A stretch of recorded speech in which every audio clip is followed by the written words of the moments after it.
Fernando Ciudadana se hace eco de todos estos temas de actualidad y con el mayor rigor científico para que realmente se transmita una constancia de lo que está pasando, ¿no? Fernando Valladares Ros es doctor en Ciencias Biológicas, en la actualidad es un investigador científico del Consejo de Investigaciones Científicas de Madrid, dirige un grupo de Ecología y Cambio Global en el Museo Nacional de Ciencias Naturales, ese que está en la Castellana, y es además profesor asociado de la Universidad del Rey, del Rey Juan Carlos en Madrid, ¿no?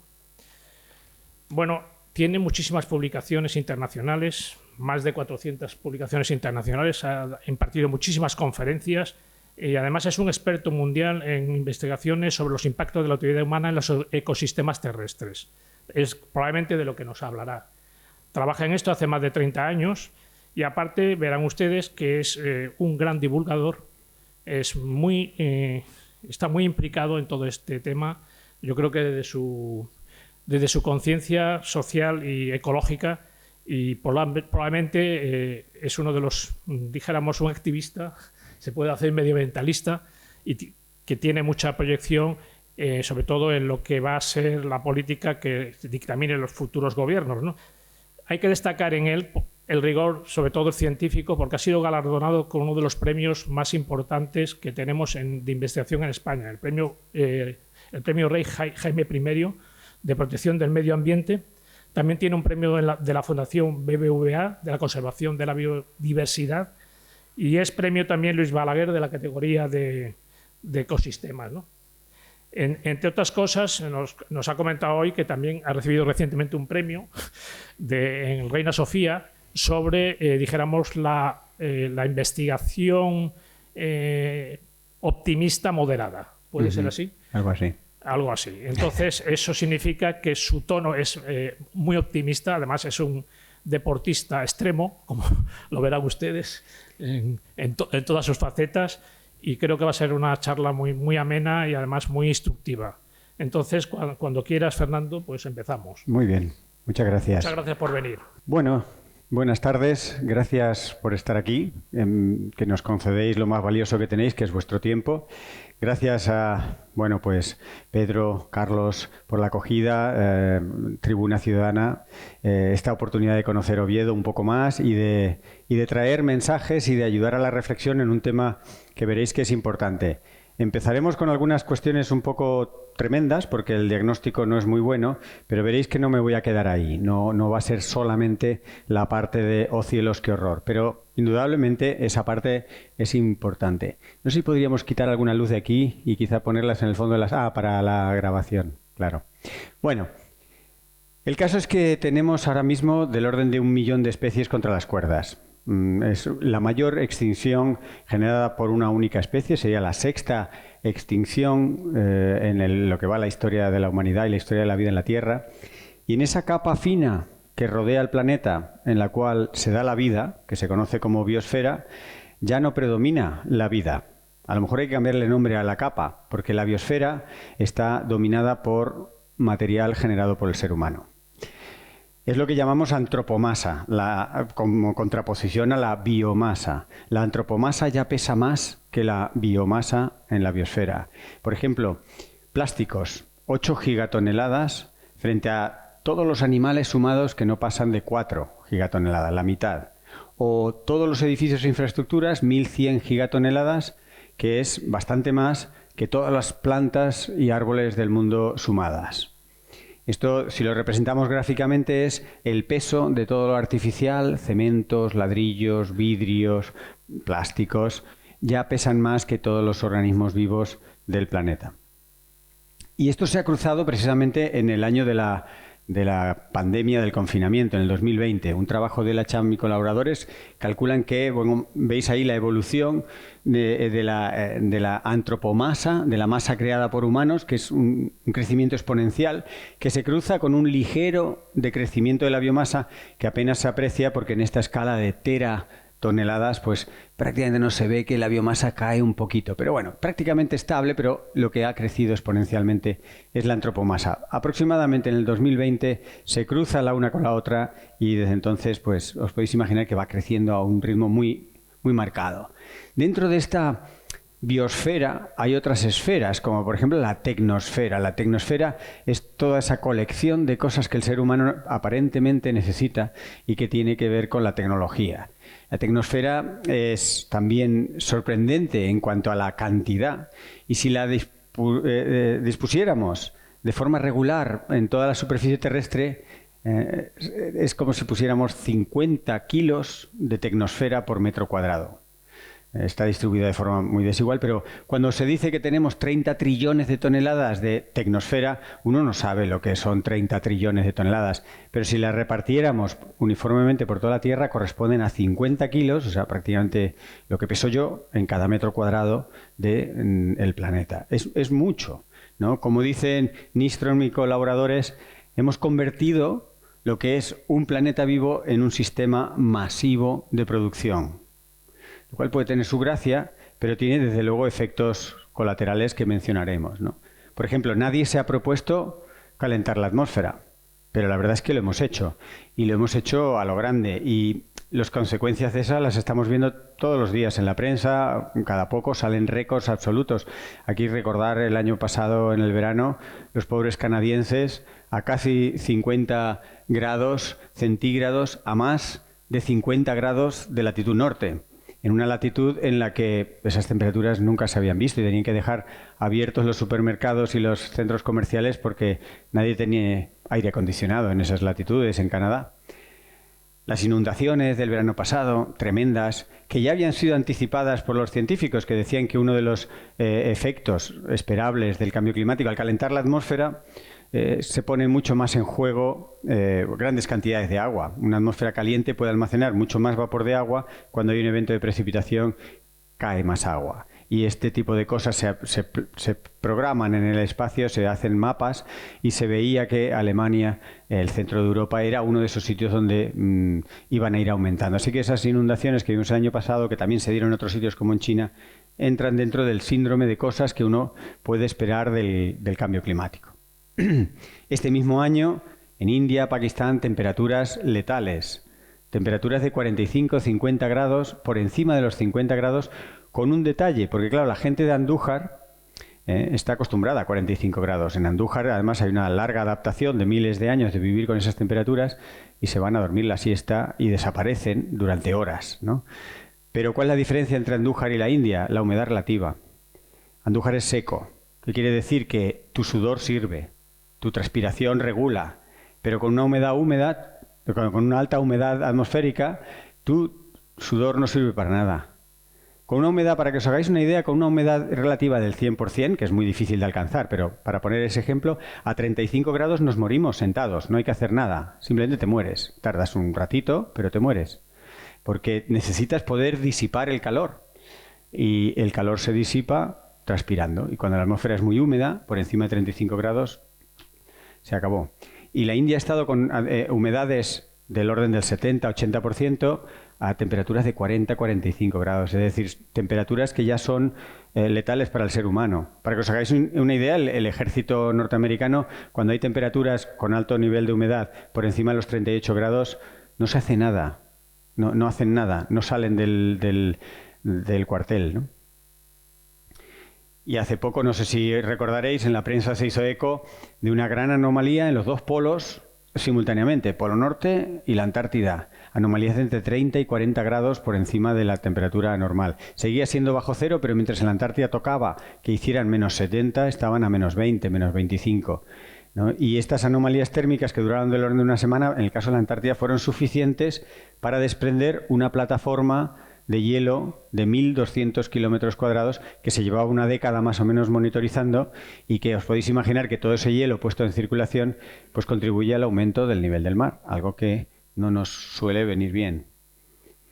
Se resume en una cifra muy humilde. Desde el final del siglo XIX, la revolución industrial, hasta ahora, el ser humano ha introducido unos gases de efecto invernadero que han llevado a un calentamiento de 1,2 grados. Claro, 1,2 grados para mucha gente es algo muy pequeño. Si las oscilaciones a lo largo del día son 20 grados, 15 grados, ¿no? Quizá Oviedo algo menos, pero en fin, un 1,2. Bueno, es que 1,2 cuando lo extrapolamos a toda la atmósfera, criósfera, hidrosfera, es decir, a todos los componentes del sistema climático, el componente líquido, sólido, gaseoso, que han estado almacenando esa energía después de 30 años, que se representa solo con 1,2 grados, en realidad es la energía suficiente para destruir todas las ciudades de más de medio millón de habitantes del planeta. Es la energía equivalente a 600.000 bombas como la de Hiroshima. A lo mejor en esas unidades uno se hace más idea del desaguisado que supone atrapar la energía del Sol, ¿no? Porque solamente la temperatura quizá no lo revela. Y asociado a todo esto, os podéis imaginar, la altura de la ola promedio, la ola máxima, el oleaje está acelerándose en la mayoría de los mares y océanos del mundo. Los puertos de España, ninguno de los puertos de España está diseñado para el mar de hoy. El mar de hoy ya no es el mar que corresponde al diseño de los puertos. Lo que pasa es que se hicieron fuertes y más o menos van aguantando. Pero entre la altura de ola y la dirección de las corrientes que ha cambiado en estos años, pues los puertos no están a la altura y al nivel que se requiere para el cambio climático. Por eso cuando hablamos de cambio climático no hay que decir, es que en el futuro, ¿qué planeta le dejamos a nuestros hijos? No, el cambio climático ya está aquí. Y ya hay estructuras como por ejemplo los puertos que se han quedado obsoletas. Así que el cambio climático en realidad representa el mayor choque posible entre nuestra civilización y los límites físicos y ecológicos del planeta. Hay un auténtico conflicto en el que o hacemos algo, es decir, o cambiamos alguna de nuestras, no sé cómo llamarlos, enredos con la naturaleza, o si no, vamos a tener serios problemas. Ya estamos teniendo indicaciones de estos problemas. El cambio climático afecta a la base de los ecosistemas, en los suelos, su fertilidad, su funcionamiento, y a las piezas de los ecosistemas, las especies. Pero es que ocurre también al contrario. La pérdida de suelo, la pérdida de diversidad, los ecosistemas alterados amplifican el cambio climático. O sea, una cosa y la otra están estrechamente conectadas. Nos interesa tener los mejores ecosistemas posibles para que mitiguen, para que atenúen, para que secuestren el carbono, para que hagan los servicios que necesitamos con un clima cada vez más extremo y más difícil, ¿no? Y no es lo que está ocurriendo. Para que entendamos estas interacciones complejas, voy a daros un par de ejemplos de lo que se conoce en la ciencia como puntos de inflexión. Los puntos de inflexión en inglés se llaman tipping points, pero da lo mismo. Son situaciones en las cuales el sistema, una vez se cruza un determinado nivel o valor, se va a comportar de forma distinta y empiezan a ocurrir fenómenos en cascada. Cosas que nos pueden parecer muy distantes, como los arrecifes de coral en Australia, prácticamente las antípodas, o el bosque del Amazonas, o los suelos congelados en las zonas boreales, en Siberia y en Canadá, o la corriente de transporte de calor y de sales en el mar, ¿no? La circulación termoalina, son cosas que se han identificado de las 15 grandes cosas del sistema climático de la Tierra. Hay 9 de este tipo de cosas que os estaba enumerando que están muy próximas a entrar, o algunas ya han entrado, en unas dinámicas que más lleva a más y lleva a más sin nada que los regule. Son efectos en cascada que hacen muy difícil controlar aquello. Y lo vais a entender quizá con algún ejemplo más detallado. El caso del permafrost, estos suelos que teóricamente están permanentemente congelados. Como nos quedan lejanos, allí vive muy poca gente, pero son millones de kilómetros cuadrados en el norte de Rusia, Siberia, toda Canadá, el norte de Canadá, todas las zonas boreales. Esos suelos tradicionalmente están congelados y han estado congelados durante millones de años. Ahora se van descongelando por el calentamiento global. Pensemos que ese 1,2 de calentamiento es el promedio, pero en estas zonas árticas se llegan a valores en estos últimos años de 3,2, 3 grados de calentamiento. En cualquier caso, ¿qué ocurre? Que esos suelos permanentemente congelados tienen secuestrados gases de efecto invernadero, CO2 y metano, por ejemplo. Al fundirse, liberan esos gases que estaban secuestrados en el hielo. Generan más calor, Más calor, más fusión, más liberación, y ahí tienes un ejemplo de sistema en cascada. Pero no solo ocurre eso. Los suelos congelados, las superficies congeladas son blancas, o están cubiertas por nieve y por hielo, que eso refleja la radiación. Al fundirse, lo que aflora debajo, que es vegetación, rocas o agua, es más oscura, absorbe más radiación. Menos hielo, más absorción de radiación, más fusión, menos hielo. Ahí tenemos otra cascada que acelera el calentamiento y que acelera y complica el que el sistema pueda regularse, ¿no? Y el cambio climático afecta muchísimo a la salud de las personas. Afecta en prácticamente cualquier actividad. Os he puesto el ejemplo de las temperaturas extremas. Indudablemente el clima severo tiene un impacto directo sobre nuestra salud, pero el calentamiento afecta a un montón de cosas. Por ejemplo, la distribución de los vectores de enfermedades infecciosas, mosquitos, garrapatas. También interacciona con las alergias, interacciona con la contaminación, como ahora ilustraré. Por supuesto, el suministro de agua dulce, de alimentos. Todo esto se complica. La mitad de las migraciones humanas que se producen ahora, es decir, la mitad de los millones de personas que se desplazan, que dejan sus hogares atrás, están impulsados por el cambio en el clima, que hace que ya no sea habitable la región en la que han estado tradicionalmente. Así que todas estas razones que afectan a la salud y al bienestar de la población humana hace que se estime que cada año mueren del orden de, fijaros qué estima más grosera, aproximada, decenas de millones de personas por el cambio climático. Es decir, varias COVIDs cada año. O para ponerlo en otras unidades, cada 10 años el cambio climático mata lo que mató la Segunda Guerra Mundial. Estamos hablando de muertes muy superiores a las de cualquier conflicto. Nos asusta y nos aterroriza la invasión de Ucrania, pero no van a morir ni mucho menos los que mueren todos los años por cambio climático. Y como lo tenemos ahí un poco acostumbrado y como el cambio climático es difícil de percibir del todo, pues se nos olvida que está ahí ocurriendo y haciendo lo que se conocen como muertes evitables. Es decir, personas que no les tocaba morirse y que se mueren, en este caso, por un ambiente asociado al cambio climático que dispara este tipo de cosas. Y el cambio climático no viene solo, ocurren más cosas en el medio ambiente, ocurren fenómenos de contaminación, las pérdidas de especies que os he mencionado al principio, luego volveremos un poco a eso. Como ecólogo me gusta enfatizar en las conexiones, en que las cosas no ocurren, no es un único factor el que se altera, y entender lo que resulta de todo eso no es fácil, pero es la cruda realidad. Por ejemplo, los plásticos, la contaminación por plásticos. Podríamos empezar por muchas formas de contaminación, pero voy a ilustrar el caso de los plásticos. Los plásticos, ya os decía al principio, que suponen en masa el doble de la masa de todos los animales del planeta, ¿no?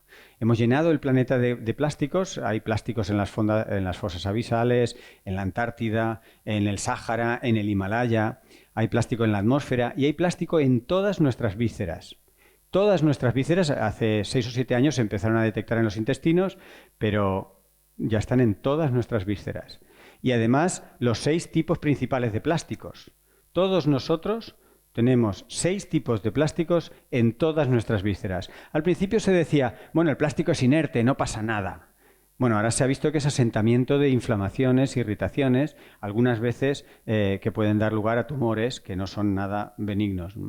El problema es cuando se degradan los plásticos, por efecto del oleaje, el efecto del viento, el efecto de la radiación solar, se van degradando en partículas muy pequeñas que se convierten en micro, cuando son de 100 micras, o nanoplásticos cuando son menos de 1 micra. Y los nanoplásticos son tan pequeños que no hace falta comérselos para tenerlos dentro, los respiramos. Empiezan a ser del tamaño de un virus.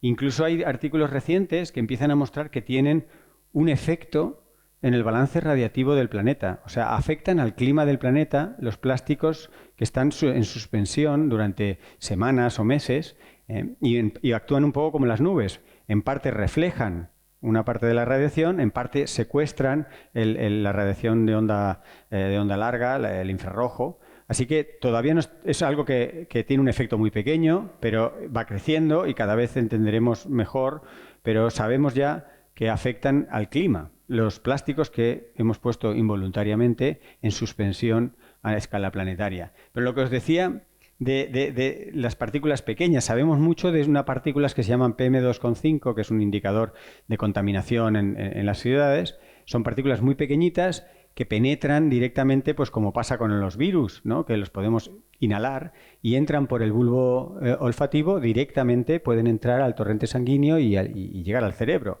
¿no? Y esto ocurre directamente con los plásticos. Y ahora sabemos que hay plásticos, nanoplásticos muy pequeños que entran por esa misma vía y que inhalamos nanoplásticos. Todo esto de la pérdida de biodiversidad y de la contaminación es realmente pegarse un tiro en el pie, porque los principales afectados, o uno de las dianas de los problemas, somos nosotros mismos. Así que el ser humano es un poco para hacérselo ver, porque tenemos una tremenda habilidad para noquear, para bloquear, para inutilizar procesos naturales y ecológicos, pero también sociales. Y un ejemplo lo tenemos precisamente con un círculo tremendo de cognición, pobreza y contaminación. En muchas zonas del planeta lo que estamos haciendo es mantener de forma crónica unos niveles de contaminación que afectan a las propiedades cognitivas de los niños, que por mucha educación, que normalmente tampoco reciben una buena educación, pero aunque recibieran la mejor educación del mundo, sus capacidades cognitivas están mermadas por la contaminación, con lo cual no pueden huir de esas zonas contaminadas y quedan a perpetuidad en este círculo vicioso de contaminación, baja cognición, pobreza y mala salud, ¿no? Aquí tenéis una imagen de Madrid. A algunas personas les gustan estos tonos pastel que quedan muy bonitas en las fotos, pero en realidad esos son óxidos de nitrógeno, es ozono. Ahí se respira una sopa que para nada es saludable. Hasta el punto de, y Madrid no es la única. En las grandes ciudades del mundo, desde Santiago de Chile, Atenas o Los Ángeles, lo que se respira es tóxico, es mortal. Lo que pasa es que somos tan fuertes que muchos de nosotros acabamos medio resistiendo aquello. Pero es el cuarto riesgo más importante de funciones en el mundo y se lleva el 12% de las muertes totales. O sea, estamos hablando del orden de 9 millones de personas al año que mueren por la contaminación en las ciudades. Es muchísimo. Otro gran paquete de esas muertes evitables que os estaba diciendo al principio, ¿no? Y el cambio climático siendo un fenómeno global y la contaminación siendo un fenómeno local, pues se retroalimentan, ¿no? Hay muchas interacciones entre ellos y se amplifican los efectos. No voy a entrar mucho en eso, solo ilustrar pequeñas cosas que están conectadas, ¿no? La COVID y la contaminación están muy conectadas. En los primeros meses del año 2020 salieron unos estudios estadísticos bastante potentes en Estados Unidos que mostraban que haber estado respirando atmósferas relativamente más contaminadas, un microgramo por metro cúbico de esas partículas que os decía pequeñitas de 2,5 ppm, de diámetro aerodinámico 2,5 micras, haber estado respirando apenas un microgramo más por metro cúbico de esas partículas aumentaba un 15% las probabilidades de morir en caso de contraer las variantes de la COVID que había en el 2020. Y la dispersión de la enfermedad, la propagación de la enfermedad. No se conocen muy bien los mecanismos todavía, son cosas que se están estudiando, pero a nivel de fenomenología, de correlaciones, se ve que un parámetro epidemiológico muy importante, que es la cantidad de personas que una persona enferma puede contagiar, es un parámetro que se denomina R, pues esa R en los modelos está estrechamente relacionada con las partículas 2,5, con estas partículas de contaminación. Es decir, en atmósferas contaminadas los contagios van más deprisa y hay más expansión de enfermedades infecciosas como la COVID. Os he mencionado de pasada que el cambio climático, al calentar la atmósfera, favorece que los vectores se muevan, los mosquitos y las garrapatas salgan de los ámbitos más cálidos y puedan llegar a latitudes templadas, ¿no? Esto se ha documentado muy bien con la malaria, que ha ido ascendiendo en altitud y en latitud a medida que se calentaba el planeta. Y muchos vectores, muchos mosquitos y muchos patógenos que llevan esos vectores, pues se han ido expandiendo con el calentamiento. Eso está muy bien documentado. Pero un trabajo más reciente lo que muestra es un efecto directo del cambio climático en el corazón de la interacción que se produce cuando un invasor invade. El invasor, el patógeno, entra en nuestro cuerpo, en el cuerpo del receptor, del ave, del mamífero, y se establece una guerra. A veces es una guerra a muerte, ¿no? El sistema inmune intenta detener la expansión del patógeno, el patógeno intenta sortearlo, etc. Resulta que este trabajo lo que muestra es que esos patógenos, cuando se han analizado miles de especies de patógenos, virus, bacterias, pero también gusanos y parásitos de todo tipo, se ha visto que tienen una mayor amplitud térmica. Que esta amplitud térmica lo que significa es el rango de temperaturas en el que tú puedes realizar funciones fisiológicas. Pues se ha visto que, en general, tienen mayor amplitud térmica que los organismos que invaden. Con lo cual, en ese equilibrio que se establece entre el invasor y el invadido, en un ambiente de cambio climático les va a ir mejor a los invasores, porque tienen mayor amplitud térmica. Y hay un efecto directo en el que el cambio climático favorece el desarrollo, el éxito de estos patógenos, ¿no? Os decía que estábamos en la sexta gran extinción, la primera extinción que ocurre por causa de una única especie. Esta sexta gran extinción podría tener connotaciones éticas, morales, religiosas, espirituales, gente que echa de menos que haya más ballenas. Bueno, pero aparte de todo eso, que está muy bien, cada vez que se pierden especies, se pierden funciones. Los ecosistemas empobrecidos realizan peor o menos funciones en muchos casos. Y esto ya empieza a tener problemas. Y el caso de las pandemias es un caso paradigmático. Muy poca gente antes del 2020 tenía presente, incluso en la comunidad científica, que precisamente la diversidad biológica y la ecología era la mejor defensa ante pandemias. Pensábamos que esas cosas, bueno, pues ocurren y luego ya vendrá la medicina a resolverlo. Cuando uno empezaba a revisar la bibliografía, encontrábamos desde el virus del Nilo Occidental, la enfermedad de Lyme, todas estas enfermedades que han ido saliendo estos meses o estos años ya de medio confinamiento y de COVID, pues todas estas enfermedades que se llaman zoonosis, es decir, enfermedades infecciosas de origen animal, que saltan la barrera animal-humano y se convierten en infecciones peligrosas para la especie humana, resulta que estas enfermedades infecciosas, su prevalencia, su incidencia sobre la población humana, aumentan con la degradación ambiental. Esto daría para una charla en sí mismo, hay muchos mecanismos, pero básicamente con esta imagen lo que quiero es contaros la multitud de factores que favorecen una pandemia. Muchos de los factores tienen que ver precisamente con la degradación ambiental. La fragmentación de los bosques, la pérdida de bosques o de ecosistemas intactos, pero la propia manipulación de especies. Pensad que el tráfico ilegal de especies o los mercados estos que hemos visto en los que se tienen a las especies de forma, a los animales vivos hasta que se compran en condiciones pues no muy saludables, hacen algo que todos vamos a entender. Hacen que el sistema inmunológico de esos animales esté deprimido. Por tanto, los patógenos que llevan dentro se encuentran en la fiesta. Pueden expandirse, pueden multiplicarse y el mismo individuo se vuelve mucho más contagioso. Recordad que nosotros también pasamos muchas enfermedades infecciosas. Nosotros infectamos a nuestras mascotas, nosotros infectamos a las gallinas, a las vacas, a los cerdos, pero eso no parece importarnos mucho, pero ocurre en los dos sentidos. ¿Con esto qué quiero decir? Que nosotros, por ejemplo, llevamos el herpes dentro. Casi todos nosotros llevaremos una buena colección de herpes, pero nuestro sistema inmune lo mantiene a raya. Cuando estamos sanos, felices, activos, nuestro sistema inmune le dice al virus del herpes, estate quieto. Cuando nos dan una mala noticia, o comemos mal, o dormimos mal una temporada, o lo que sea, nuestra salud empieza a decaer, nuestro sistema inmune baja y el herpes a veces aflora en nuestro labio. Es una indicación de que los llevamos dentro. ¿Qué quiere decir? Que si a nosotros nos meten en una jaula, no nos dan de comer durante 2 semanas, nosotros, el mismo individuo con el mismo DNI, se convierte en un organismo mucho más infeccioso. El murciélago en las condiciones naturales tiene una gran colección de patógenos. ¿Por qué? Porque igual que nosotros viven en colonias. Son individuos, son organismos sociales que se contagian. Nosotros también estamos llenos de enfermedades infecciosas porque la infección predomina en organismos sociales, no en organismos que viva uno aquí y otro a 10 kilómetros. Entonces el murciélago, como nosotros, tiene un montón de patógenos. Nosotros tenemos unos virus gigantes que la ciencia no sabe ni qué hacen en nuestro cuerpo. Estamos llenos de microorganismos y de virus.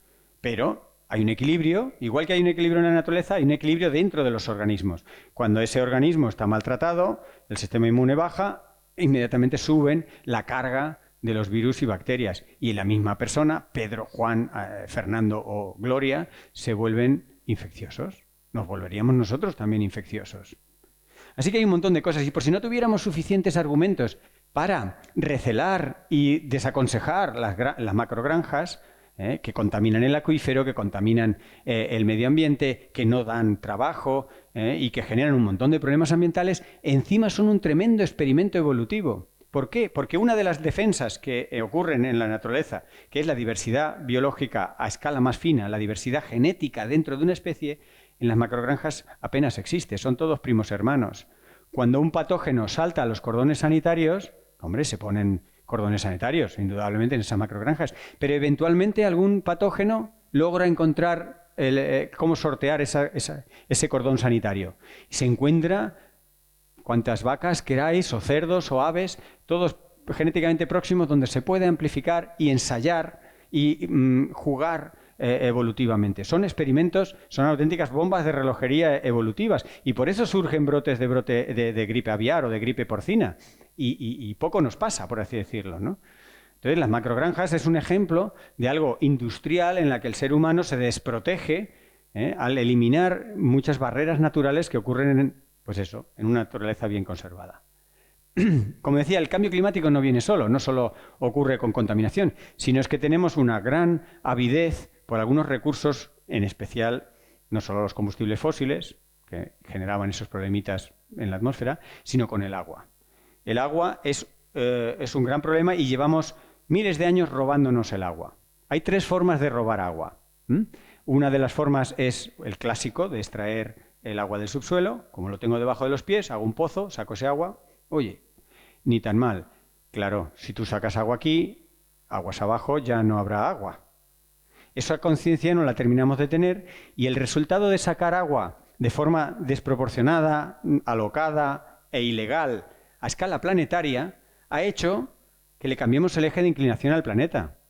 El eje de inclinación al planeta se lo hemos cambiado 3 veces, y 2 de ellas con cosas relacionadas con el cambio climático, pero la que no es por extraer agua. Al extraer agua del subsuelo en la cantidad en la que lo estamos haciendo, hemos cambiado el centro de gravedad del planeta. El planeta tiene otro centro de gravedad y se ha inclinado ligeramente menos, y los días son ligeramente más largos. O sea, fijaros que estamos hablando de muchísimo agua. Claro, tú con tu pozo, no, yo es para regar mi huerta. Claro, ¿cuántas huertas de esas hay? ¿Cuántos pozos hay? Más los industriales, más no sé qué. Entonces, esa es una forma de robarnos el agua, porque en realidad ese agua no es tuya. Cuando en Emiratos Árabes han hecho una pista de esquí en el desierto, están utilizando un agua en el subsuelo, que es agua fósil, que se ha generado en escala geológica después de cientos de miles de años, y la están usando para hacer nieve artificial. En realidad, ese agua no es suya. Es el legado histórico del planeta. Entonces, esa es una forma, por eso hablo de que nos robamos el agua unos a otros, o usamos un agua a una velocidad que no es equiparable a la regeneración de los acuíferos o del subsuelo. Esa es una. La otra son los famosos trasvases. Alguien decide que en esta cuenca sobra agua y nos la llevamos a otra cuenca. Tenemos el trasvase Tajo Segura, que no solo le robamos agua a Portugal, sino los castellano-manchegos pierden agua que se la dan a la huerta de Europa. ¿La huerta de Europa? ¿Murcia, Almería? ¿En el desierto la huerta de Europa? Si se lo contáramos a un extraterrestre, se quedaría ojiplático. Diría, ¿cómo? ¿Una huerta en el desierto? Claro, porque cogemos el agua en el nacimiento del Tajo y nos la llevamos al desierto. ¡Ah, qué buena idea! Si no tuviera los efectos, pequeños detalles, de que en toda la zona de la Mancha se quedan las tablas de Daimiel secas, ya no hay el agua que había, todos los afloramientos del freático de manchego pues ya no están. Esa es la segunda forma. No solo lo hacemos en España, se hace en todo el mundo, y esta foto es del río Colorado. En California le han robado mucho agua a Arizona y Utah. Como no tenían tanta masa crítica para defenderse, el río Colorado se lo han llevado a miles de kilómetros para darle de beber a los californianos. Y la tercera forma no está muy de moda ya, pero en España se usó mucho, y era esa forma de generar lluvia con estas partículas de plata. Se tiraban unos cohetes en la atmósfera, actuaban de puntos de nucleación de lluvia, y esto generaba precipitación. China lo ha hecho a gran escala recientemente, para sorpresa de muchos, precisamente por la escala. En el delta del Ebro todavía se ven las casetas donde se tiraban los cohetes para que lloviera, porque si no las nubes pasaban de largo y no llovían, y los arrozales no terminaban de tener el agua que tenían. Esto ya no se está haciendo mucho, pero esto es una forma también de robar agua, porque si el ciclo del agua es el que es. Si tú generas precipitación aquí, ya no va a llover más allá. Y eso ha ocurrido y eso se ve, por ejemplo, con las grandes formas de generar precipitación por China. 1 de cada 3 personas, 1 de cada 3, no tiene agua suficiente para beber y para cuestiones sanitarias. Y mientras tanto, muchos de nosotros, inconscientes, igual que hemos calentado la atmósfera sin ser conscientes, derrochamos el agua. No solo derrochamos el agua dejando el grifo más abierto de lo que toca o cosas así, o utilizamos un agua excelente para empujar nuestros excrementos, cosa que es un disparate y alguna vez seremos juzgados por aquello, ¿no? Sino que no sabemos que cuando nos bebemos 1 litro de vino, ahí hay 900 litros de agua implicados, o que unos vaqueros son 11.000 litros de agua. Cuando lo pasamos en términos de agua, vemos que no somos nada sostenibles, que tenemos un consumo y una dependencia del agua brutal. Y están surgiendo, lógicamente, conflictos. Hemos visto conflictos por el agua a lo largo de toda la historia. Oriente Próximo es un caso paradigmático. El río Jordán, desde la Biblia hasta ahora, ha sido documentado cómo se peleaban por los nacimientos de ese agua tan escasa en el desierto. Y si buscáis en Google, lo primero que te sale cuando uno pone guerras de agua es la reclamación de los vecinos de Cochabamba, en Bolivia, porque se iba a privatizar el agua. Ha habido varios intentos de que el agua entrara en bolsa. De momento no ha entrado en bolsa, pero eso sería el principio del fin de un bien público de primera necesidad. Esta batalla los de Cochabamba la ganaron, pero la amenaza de privatizar el agua es constante. Y se calcula que aproximadamente 343 guerras en el mundo, guerras graves, conflictos bélicos importantes, han sido disparados por el agua. El nacimiento del Nilo, por ejemplo, es un sitio paradigmático, si tenéis interés, en ver el lío que generó el Imperio Británico irse de allí y como decidieron que el agua le correspondía a Egipto, todos los demás países africanos superpoblados no podían ver ese agua. Pero tampoco lo dejó muy bien atado y cuando se fue el Imperio, ahora están a peleas los pobres africanos por viendo pasar un tremendo río que teóricamente tiene que ir a irrigar la parte del desierto de Egipto. ¿Por qué hacemos estas cosas? ¿Por qué llevamos 30 años sin hacer mucho caso al cambio climático, no evitando las muertes que sabemos cómo se pueden evitar? ¿Por qué lo hacemos?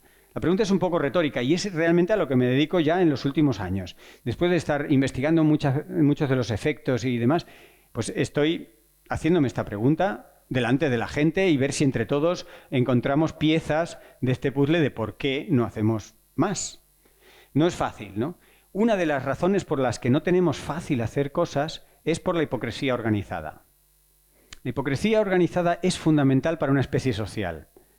Ocurre con los loros, con los primates, con los roedores. La hipocresía es una forma de convivir en grupos sociales. Yo no puedo ir diciéndole a la gente qué feo eres, te huele el aliento, esa ropa no pega. Somos un poco hipócritas y eso permite socializar. Claro, el problema es cuando se hace todo a gran escala. Como una cosa es criar un cerdo y otra cosa es hacer una macrogranja con 300.000 cerdos, ¿no? Cuando llevamos la hipocresía a escala planetaria, como lo estamos haciendo, con convenios, consorcios, tratados, que son de una tremenda hipocresía, entonces nos ponemos palos en las ruedas nosotros mismos. Podríamos ilustrar de muchas maneras, pero ahora que estamos pendientes de Ucrania, hablemos un poquito de lo poco verde que es Europa. Parece que haya tenido que venir Putin a invadir Ucrania para darnos cuenta de nuestra grandísima dependencia. La verde Europa, ¿no? Vimos los datos escalofriantes de la dependencia del gas ruso que tenía Alemania, la ecologista, ¿no? Hubo que de pronto rehacer todas las enjuagues y equilibrios energéticos y no da tiempo. Llevábamos 30 años diciendo que esto había que hacer una transición hacia otras formas de energía, etcétera. No se ha hecho nada y de repente se están resolviendo las cosas a golpes. Putin no hubiera entrado en ese punto bélico si no hubiera tenido consigo el arrope de saber que Europa depende de su petróleo y de su gas. Así que no hicimos los deberes y en este caso se ha llegado al máximo extremo de conflicto, que es un conflicto bélico. Pero en esto de la hipocresía organizada hay muchas formas.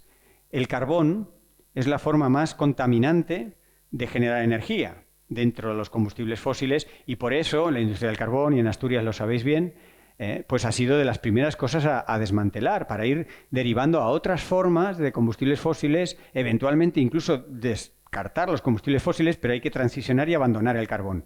Eso estaba muy claro, llevábamos varias décadas, En muchos países desarrollados ya lo teníamos claro y resulta que viene ahora la Agencia Internacional de la Energía y nos dice que estamos consumiendo más carbón que nunca en la historia de la humanidad.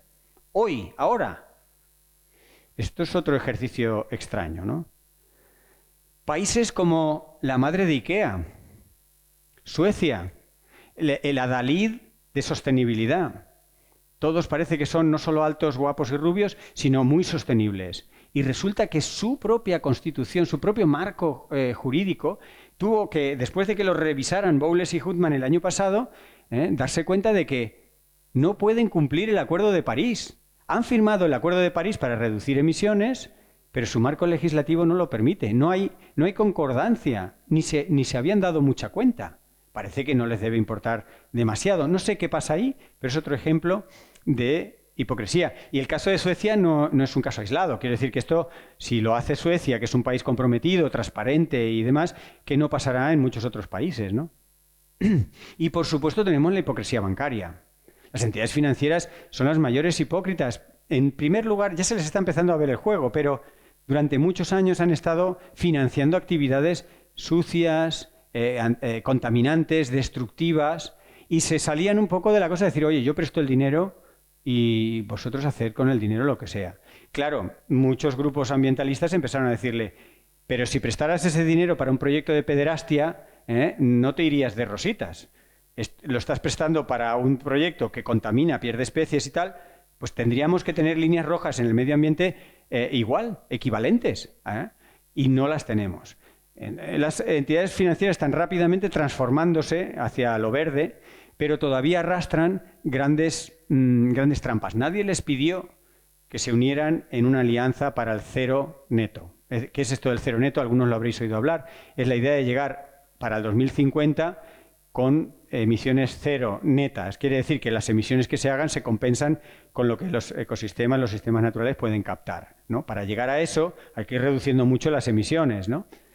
Bueno, pues en Glasgow, la cumbre del clima, el año pasado, presentaron un folleto precioso con unas fotografías estupendas, con unos gráficos 3D increíbles y con unos objetivos que te hacían llorar de emoción. Las 30 entidades bancarias más importantes del mundo suscribieron una alianza para el cero neto y todos lo aplaudimos, como diciendo, claro, muy bien. Resulta que de esas 30 entidades, estamos hablando de Barclays Bank, la Banque Nacional de París, etcétera, ninguna de esas tiene un plan para hacerlo.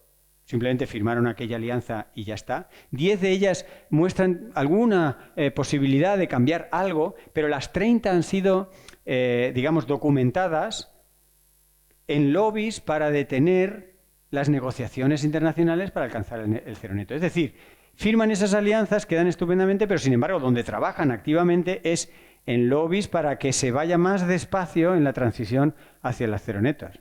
Eso es un poco de hipocresía. No sé, lo podemos llamar como sea. Fijaros, esta es la mayor tentación que pueda tener ahora la humanidad. Todo lo que queda bajo tierra. Los combustibles fósiles que están bajo tierra. El petróleo barato ya se acabó. Se calcula hace un par o 3 de años. Ahora en muchos sitios es tan sorprendente como esto. Extraer el petróleo de algunos sitios cuesta más energía que la que nos va a dar quemándolo. Que, por cierto, quemar hidrocarburos es lo más tonto que se puede hacer. Unas moléculas de hidrocarburos pueden servir para muchas más cosas que para quemarlas, pero el ser humano las quema y saca un algo de energía.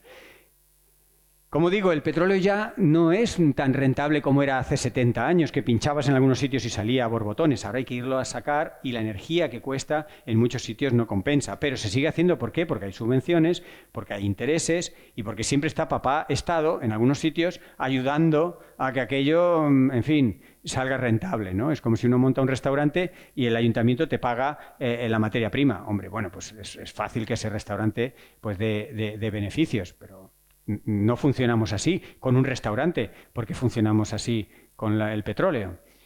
Este mapa lo que representa es todo el petróleo, el gas y el carbón que se debe quedar bajo tierra. El carbón se tiene que quedar del orden de un 90% en promedio. Los valores amarillos son por encima del 80%, salvo algunas zonas del sudeste asiático, la mayoría del carbón se tiene que quedar bajo tierra. ¿Para qué es esto de se tiene que? Esto no es una cuestión ideológica y yo no estoy soltando un panfleto. Esto es, firmamos un acuerdo, París, y dijimos, vamos a intentar no exceder 1,5 grados. Esto se firmó y 190 países dijeron, yes, we can. Obama, lo recordaréis, 7 años. ¿Vale? Bueno, para hacer eso no se puede quemar el carbón que hay ahí, el 90% se tiene que quedar. El 60-70% del gas y del petróleo también, y ahí tenéis los mapas de dónde se tiene que quedar. Noruega, otro país escandinavo, para meternos un poco con ellos, tiene muchísimo petróleo bajo los pies y ya ha dicho claramente, y sus programas de salida de la crisis de la COVID son quemando ese petróleo. Un país sostenible y estupendo está a la altura de Arabia Saudita, de Brasil, por supuesto de China y de los sospechosos habituales, ¿no? La tentación es muy difícil de vencer, pero vamos a entrar en una fase un poquito distinta, que ya hemos hablado de un diagnóstico y de de muchas trampas que nos hacemos al solitario. Mitigar el cambio climático no solo es posible, sino que es sano, es saludable.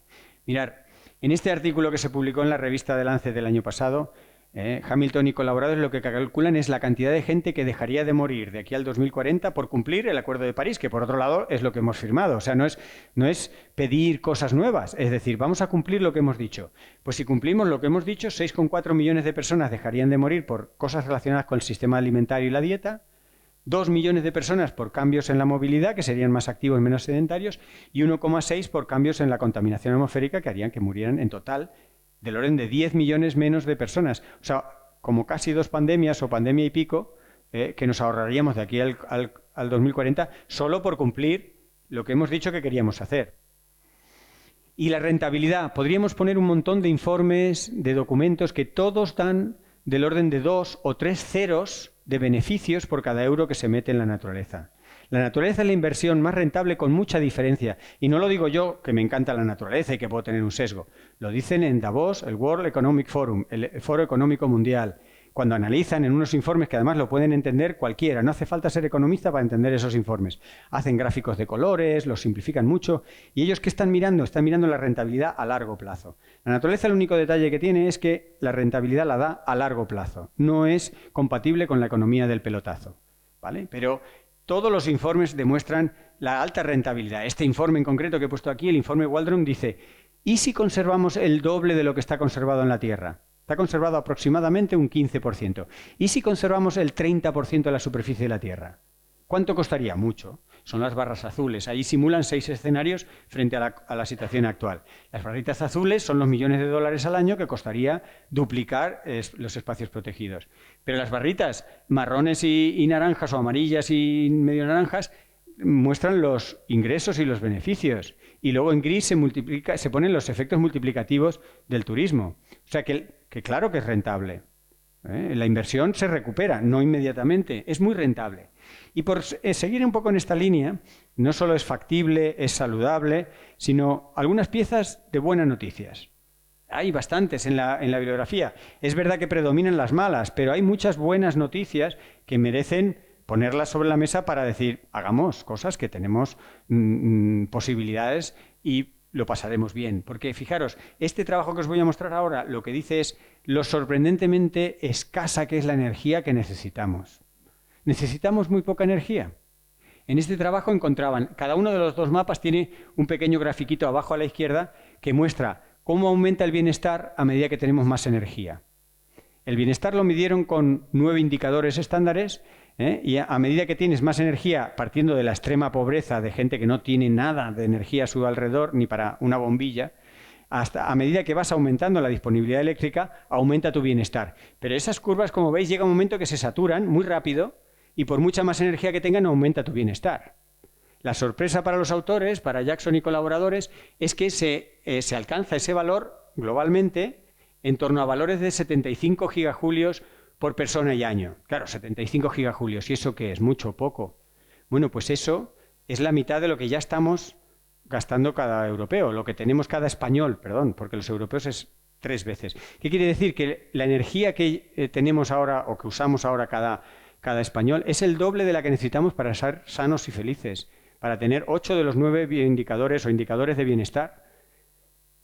Y si veis la distribución del mundo, lógicamente la ineficiencia energética la lidera América del Norte, donde tienen 5 veces más de energía per cápita de la que es necesario para alcanzar el bienestar, ¿no? Y países de África y de Iberoamérica pues tienen todo lo contrario. Y el déficit de rendimiento pues es el valor contrario. Hay países que no llegan a esos valores mínimos para tener un mínimo bienestar. ¿Por qué es esto una buena noticia? Porque no nos hace falta más energía. No, sobra. De hecho, con la que tenemos, lo único que tenemos que hacer es repartirla, distribuirla mejor. ¿Lo haremos? De luego con la vacuna no lo hemos hecho, ¿no? No hemos repartido muy bien la tecnología, las patentes, nos hemos vacunado todos los europeos muy bien, los norteamericanos tardaron pero lo hicieron, pero en África y en estos países no hemos compartido la tecnología. Y esto me lleva a la siguiente buena noticia. ¿Qué quiere decir? Que la posibilidad está ahí, que no necesitamos tanta energía. Desde luego los planes que hay ahora con las renovables de producir 5 o 6 veces más de energía de la que hace falta, demuestra que lo que se está haciendo con las renovables en muchos casos es un negocio, hacer negocio con la producción de energía, en lugar de dar el servicio, que es lo que necesitamos. Nosotros necesitamos una mínima energía, muy bien, pero resulta que la multiplicamos por 5 para que se convierta en un gran negocio. Pues no, eso es lo que como sociedad tenemos que frenar y decir, sí, renovables las que hagan falta, no 5 o 6 o 7 veces más de las que ya tenemos, que como se ve en este artículo es el doble de la que necesitamos. O sea, ya tenemos el doble, no vayamos a 5 veces más del doble. Siguiente buena noticia. Resulta que algunos objetivos de desarrollo sostenible son un poco contradictorios, es decir, si alcanzas uno, es muy difícil que alcances el otro. Y esto ocurría, por ejemplo, con el 1 y el 13. El 1 es erradicar la pobreza. Es el primer objetivo de desarrollo sostenible, está en los derechos humanos, llevamos décadas con ese objetivo en mente. El 13 es mitigar el cambio climático. Bueno, pues se pensaba, y cada uno puede llegar a ese tipo de conclusiones por su cuenta, de que si tú favoreces el desarrollo de los países más desfavorecidos, van a aumentar la huella ambiental, van a aumentar la emisión de gases de efecto invernadero y no se va a poder mitigar el cambio climático. Este artículo de Bruckner y colaboradores muestran que es posible sacar de la pobreza a 1.000 millones de personas, no estamos hablando de unos pocos, 1.000 millones de personas, es decir, erradicaríamos la pobreza extrema del planeta, aumentando solamente 1,6% las emisiones. Es decir, con muy poco incremento de las emisiones podríamos sacar a 1.000 millones. ¿Cómo hacerlo? La forma es acompañarlos en el desarrollo cediendo tecnología, para que eviten la fase de industrialización que nosotros hemos hecho y que hemos cargado la atmósfera de gases de efecto invernadero y que el CO2 tarda 120 años en desaparecer. Es decir, si acompañamos en el desarrollo, podemos transformar países, regiones pobres, en regiones de un desarrollo aceptable y razonable, con muy poca emisión de gases de efecto invernadero. Es una buena noticia, pero también nos cuestiona si como sociedad tendremos esa generosidad, que como se dice, la generosidad bien entendida empieza por uno mismo. Si nosotros ejercemos esa generosidad, los primeros beneficiados seremos nosotros mismos. O sea, imaginaros que la India, que Sierra Leona o que Brasil se desarrollan como España o Alemania. Pues el calentamiento está asegurado. Ahora, si alcanzan nuestro nivel de desarrollo utilizando nuestra tecnología, si van a cablear el teléfono, no cableéis, os cedemos la tecnología inalámbrica, eso tiene mucha menos huella, claro, pero tenemos que ceder y acompañar. Es posible. ¿Cómo lo hacemos? Pues básicamente con 2 tipos de soluciones. Las soluciones basadas en la naturaleza y las soluciones basadas en la comunidad. Ambos tipos de soluciones son muy resilientes, que quiere decir que se adaptan a ambientes muy cambiantes, a condiciones sociales, ambientales, económicas muy cambiantes. Son muy eficientes, que es muy diferente de ser muy eficaz. Son muy eficientes, que quiere decir que con poco se logra mucho. Y son realmente la solución, porque nos permiten hacerlo a una escala que no podríamos poniendo dinero o poniendo, digamos, las herramientas tradicionales. Podríamos poner muchos ejemplos. Las soluciones basadas en la comunidad es básicamente cooperar, algo que no se nos da del todo bien. Somos mejores a pelearnos que a colaborar, pero colaborar en lo mínimo es muy rentable, ¿no? En esto un concepto, inmunidad de paisaje. Hay paisajes, hay estructuras de naturaleza que reducen los riesgos de estas enfermedades infecciosas. Esto requiere ponerse un poco de acuerdo y aliarse con la naturaleza. Son soluciones colaborativas a escala de región, de comarca, que con muy poca inversión previene muchos patógenos. Ahora estábamos comentando lo de la viruela del mono, que ahora nos preocupa, que acaba de salir otro brote. Hay miles de virus y de bacterias por ahí que pueden tener un riesgo para la especie humana. La naturaleza tiene mecanismos de regular las cantidades que ocurran en la naturaleza de estos distintos patógenos. Si nosotros nos aliamos con la naturaleza y aplicamos lo que sabemos de ecología y de evolución, podremos vivir en ambientes donde los riesgos sean bajos. No van a ser cero, vale, pero no van a ser riesgos muy altos. Por eso decíamos durante el confinamiento en el año 2020 que la naturaleza es la vacuna. Es una manera de hablar en sentido figurado, porque indudablemente no es una vacuna, pero es mucho más preventiva. No tiene que morir gente, no tienes que inmunizar a gente enfermándose o vacunándola con esta especie de vacuna de la naturaleza, con esta inmunidad de paisaje. Ahí tenéis un ejemplo, ¿no? En general, la idea de soluciones basadas en la naturaleza es regenerar y acompañar a la naturaleza y no imponerle nuestros propios proyectos. Nuestros proyectos artificiales pueden ser buenos para una cosa, pero luego tienen un montón de problemas, por ejemplo, el mantenimiento. Nosotros podemos crear una estupenda infraestructura y España tiene ahora las infraestructuras hidráulicas bastante viejas y convendría renovarlas. ¿Quién va a tener dinero para esas renovaciones? ¿Quién va a poder renovar de pronto todas las presas gigantes que hay en el territorio nacional? No lo sé. Entonces, pensemos que a medio o largo plazo las cosas requieren un mantenimiento y eso no es algo que necesiten las soluciones basadas en la naturaleza. Más buenas noticias. Lennon y colaboradores de la Universidad de Exeter. Los mismos que trabajaron en los puntos de inflexión que os decía al principio, esos puntos de inflexión climática que nos preocupan porque de repente disparan, Esta gente fue muy famosa por estudiarlos, por describirlos, por ponerlos la carne de gallina con los riesgos que se puede tener. Bueno, pues ahora están trabajando en puntos de inflexión positivos. ¿Qué quiere decir? Puntos de inflexión que nos pueden ayudar a contrarrestar el cambio climático y la degradación ambiental. Y son puntos de inflexión sociales. Son dinámicas de ciudadanos y ciudadanas en grupos pequeños que tienen la capacidad de, por ser grupos pequeños, innovar, arriesgar, hacer cosas diferentes. Los grupos grandes no hacen eso. Entonces, los grupos pequeños, con dinámicas coordinadas, pueden conseguir efectos globales, entre otras cosas, como puede ser, siempre se pone como analogía, para entender esto, podéis mirar la documentación, es muy extensa, es bastante complicada, matemáticamente difícil, pero es la analogía de la resonancia. La resonancia puede tirar un puente. Tú cuando te dicen, tienes que derribar ese puente, tú ya te estás imaginando una maquinaria tremenda porque el puente tiene 50 metros de alto y demás. Bueno, pues entrando en resonancia, entrando en una determinada frecuencia, se puede conseguir derribar el puente con muy poca energía. Es una analogía para que entendáis cómo pocas personas pueden empezar a inclinar la balanza haciendo cosas diferentes que acaban sirviendo de ejemplo, motivación, y eso se va contagiando, y más en un mundo donde la información corre rápidamente. Esto está, digamos, modelizado y abre también margen para el optimismo. Pero tenemos que tener claro, como lo tenía así de claro este grafitero en Nueva York, que decía que el único crecimiento sostenible es el decrecimiento, ¿no? The only sustainable growth is degrowth. Hay que decrecer, pero no decrecer en todo. Hay que decrecer en las cosas que tienen una gran huella ambiental, que tienen una gran emisión de gases de efecto invernadero o contaminan mucho, para poder crecer en lo que realmente nos importa, en cuestiones como la igualdad, en cuestiones como la salud, la felicidad, la longevidad. La esperanza de vida y la longevidad ahora mismo vuelven a separarse. El ser humano logró durante 100 años irlas ajustando, ¿no? Acercarnos hacia ese valor de 140 años que es más o menos la longevidad humana. La longevidad está determinada aproximadamente para cada especie, pero la esperanza de vida la determina, entre otras cosas, el ambiente, las circunstancias en las que se viven. Y ese ambiente está contrarrestando los avances de la medicina. Hay que decrecer en cosas que nos enferman, nos hacen infelices y nos generan trastornos mentales para poder crecer en lo que queremos, ¿no?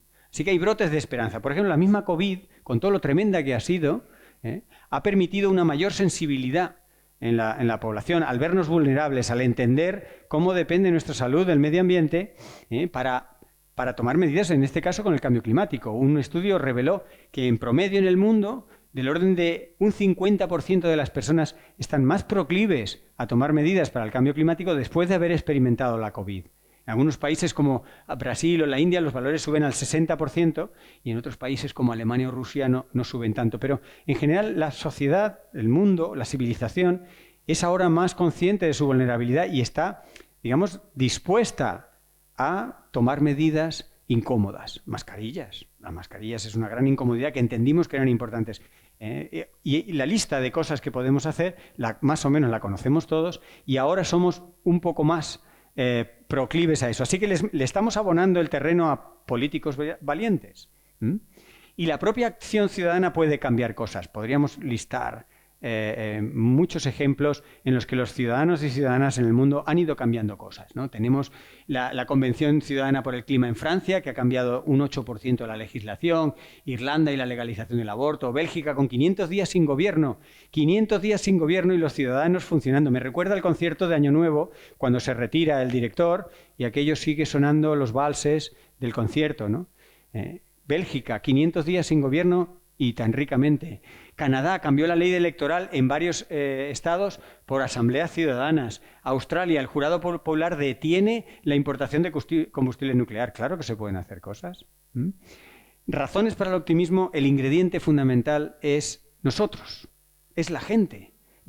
Tengo una recopilación así un poco casual y anecdótica de años de ir recopilando ejemplos que motivan. Cosas desde lo más anecdótico como, por ejemplo, aprovechar el efecto piezométrico en Sierra Leona para generar electricidad. El efecto piezométrico es algunas arcillas que por compresión generan un poquito de electricidad. Claro, normalmente eso se emplea para medidores de cosas, ¿no? Bueno, pues con ingenio, personas en Sierra Leona con unas cosas muy baratas, unas arcillas que no valen nada, aprovechaban la pisada de las personas y el paso de los coches para generar un poquito de energía, suficiente para iluminar una bombilla y que los chicos pudieran estudiar cuando se hacía de noche. Quiere decir, desde ejemplos tan, si queréis, anecdóticos como eso, a la protección de la huerta valenciana o la prohibición del fracking en España, que de pronto vimos clarísimo que aquello era una afrenta contra el medio ambiente, son razones para el optimismo. Así que la ciencia ya ha dicho mucho. Con lo que la ciencia sabe se pueden hacer muchas cosas. Entre otras cosas tenemos mapas de dónde están los ecosistemas a conservar.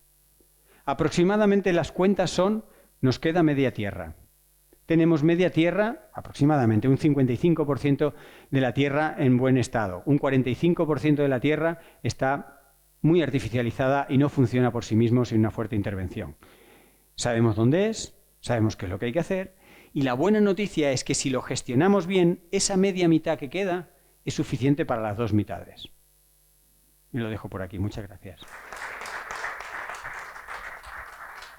Intervenciones para hacer un coloquio con Fernando. Hemos tocado tantos temas que a lo mejor es difícil saber por dónde empezar, ¿no? Empezamos por algún lado. Sí, Javier.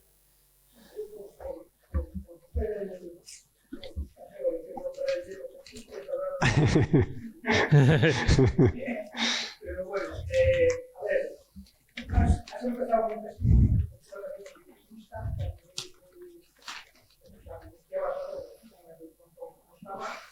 y has querido acabar con un planteamiento más optimista, como decíamos anteriormente. Lo que pasa es que yo tengo que ser economista, ¿no?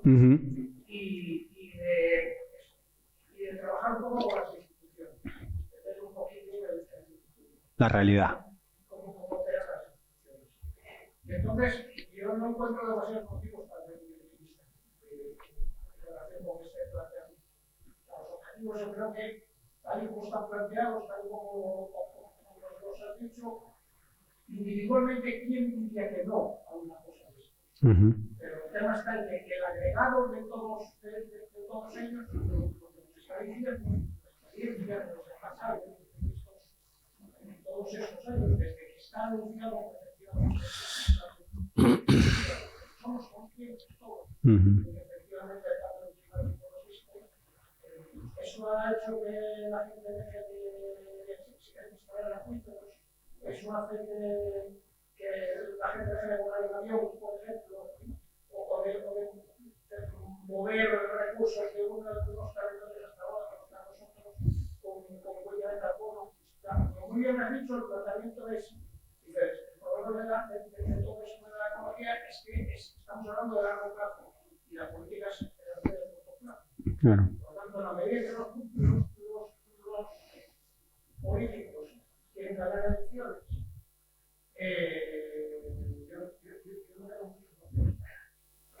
Claro, tú lo que estás... Es muy lógico lo que dices y es la proyección de lo que hemos hecho.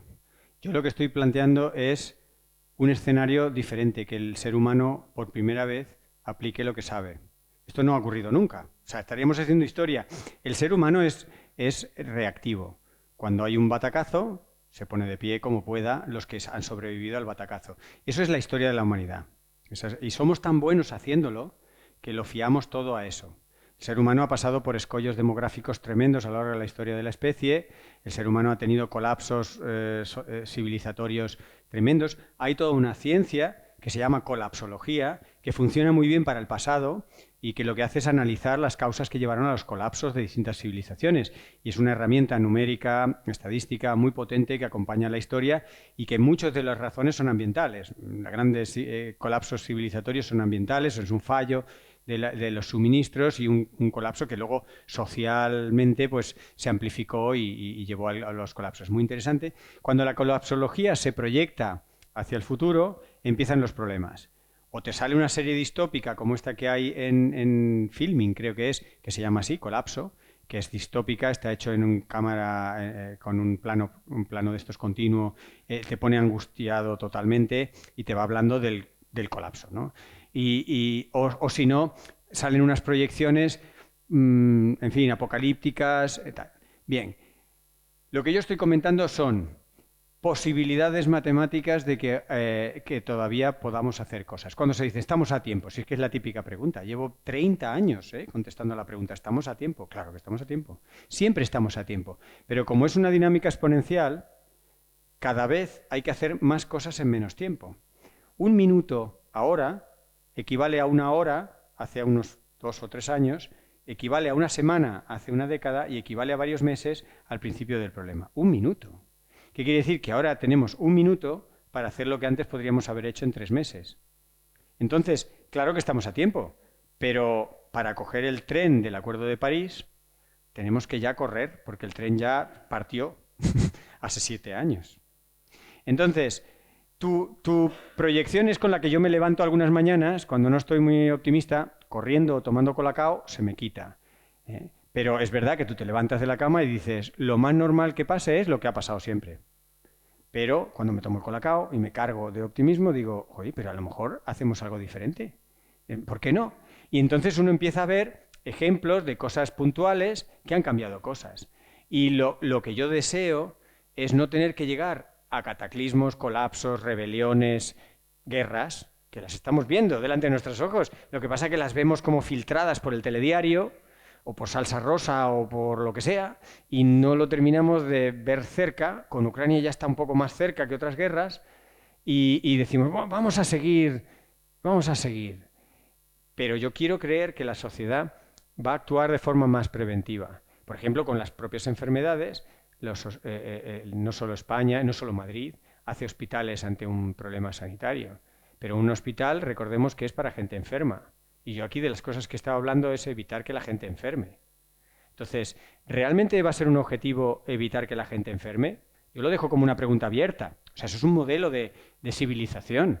Es un ensayo nuevo. Normalmente lo resolvemos a golpe de hospital. Normalmente las recesiones se explican a toro pasado. Dicen, ocurrió por este factor y tal, y se explica estupendamente. ¿Cuándo, cómo va a venir una recesión? Pues tú abres una horquilla y dices, estamos en riesgo alto de recesión. Puede ocurrir más o menos en esta horquilla temporal y puede afectar a todas estas áreas de actividad económica de esta región del planeta. Y luego ocurre o no ocurre. Sin embargo, el decrecimiento, que suena como blasfemia, yo llevo ya años hablando del decrecimiento, más que nada para que vaya sonando. Porque como nos han educado tanto en que el crecimiento es el éxito, desde pequeñitos hay que crecer, todo es crecer. A ver cómo, imaginaos que el alcalde de Oviedo se presenta con un programa electoral en el que dice, Oviedo va a decrecer un 30% en los próximos 5 años. No creo que le votara nadie. porque tenemos casi en el ADN metido desde que nacemos que hay que crecer. Si tú tienes un coche, tienes que intentar tener 2. Si tienes una franquicia, tienes que abrir más sucursales.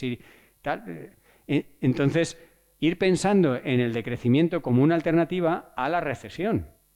O sea, la diferencia, corrígeme si me equivoco, que un decrecimiento se programa y se acompaña de medidas y se planea en el tiempo y se hace escalonadamente en las cosas que uno decida.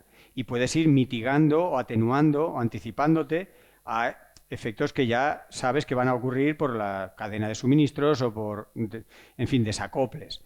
Sin embargo, las recesiones ocurren y sálvese quien pueda. Luego te lamen las heridas, te pones de pie, pero es que el ser humano lleva haciendo eso no ya solo con temas económicos, sino con temas de todo tipo, con pandemias, con guerras. O sea, nos ponemos de pie los que quedemos y decimos, volvemos a empezar. ¿Cuántos somos? Hemos quedado 500, éramos 50.000. Bueno, pues vamos para adelante. A mí me gustaría que no llegáramos a eso, que es lo que sabemos hacer. Pero no es lo mismo hacer eso cuando somos 1.000 millones de personas que cuando somos 8.000 millones. Si os fijáis, una cosa que no he mencionado y lo hago a propósito es el tema demográfico. Eso daría para hablar en sí, ¿no? El tema demográfico lo que hace es complicar las cosas, porque cuando se es poco, si te equivocas, no se nota mucho. Pero cuando se es mucho, cualquier equivocación amplificada por una población grande, pues tiene efectos en el ambiente, tiene efectos económicos, genera conflictos mucho más tensos.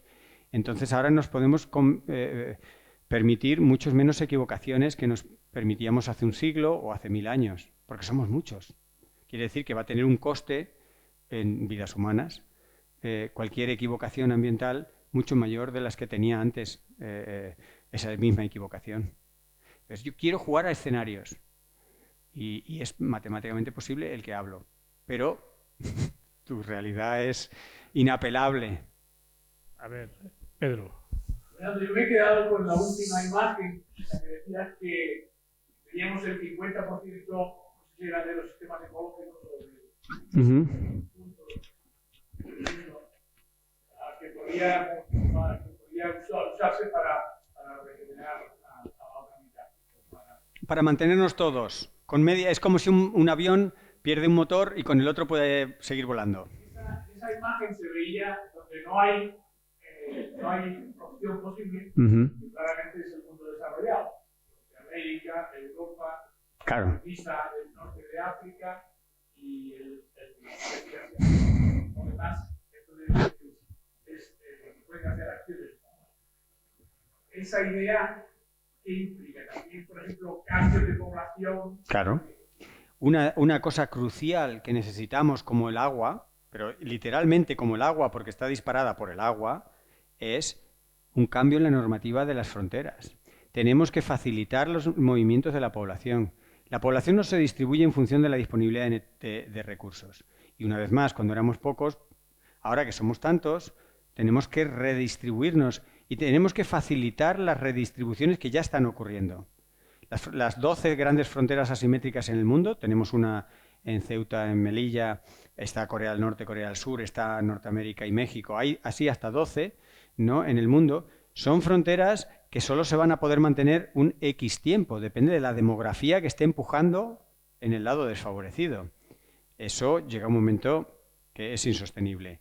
Entonces, de las cosas que en ese mundo, en el que con medio mundo das al mundo entero, necesitas cambiar la forma en la que trabajamos con las fronteras. No significa que Oviedo no tenga su límite administrativo donde lo tiene, pero que las competencias, las transferencias, la movilización, los empadronazgos, no sé, un montón de cosas que están asociadas a la coordenada geográfica donde vives, hay que cambiarlas, hay que permitir que la gente se redistribuya, ¿no? Tenemos refugiados climáticos que, como muchos ocurren dentro de un país, y tenemos, esto para decirle a algunos grupos políticos que tienen una visión muy extrema con las migraciones, hay que decirles que tenemos miles de españoles en España que son migrantes climáticos. Y es lo más trágico para un migrante cuando migras dentro de tu país, porque no puedes recibir asilo.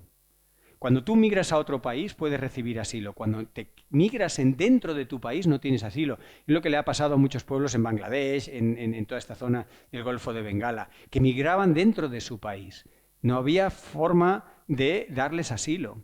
En España tenemos miles de españoles que se mueven por el cambio climático, inundaciones, incendios, sequías extremas, cambios en la línea de costa. Hay una serie de características, 8 o 10, que mueven a decenas de miles de españoles dentro de España empujados por el cambio climático. Hay que flexibilizar la normativa y hay que canalizar esos flujos migratorios dentro de los países y entre países. Eso es un requerimiento para que esa media tierra dé para todos.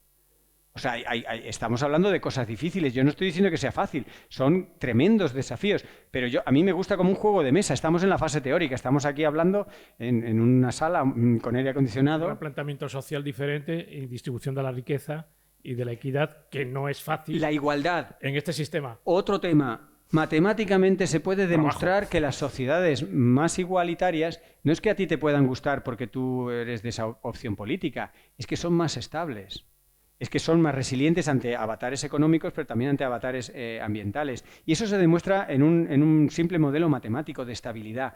La prueba es que los más ricos de Estados Unidos le pidieron a Trump que le subieran los impuestos a ellos, porque sabían que su estabilidad dependía de que los que compraban productos tuvieran un mínimo de decencia y dignidad.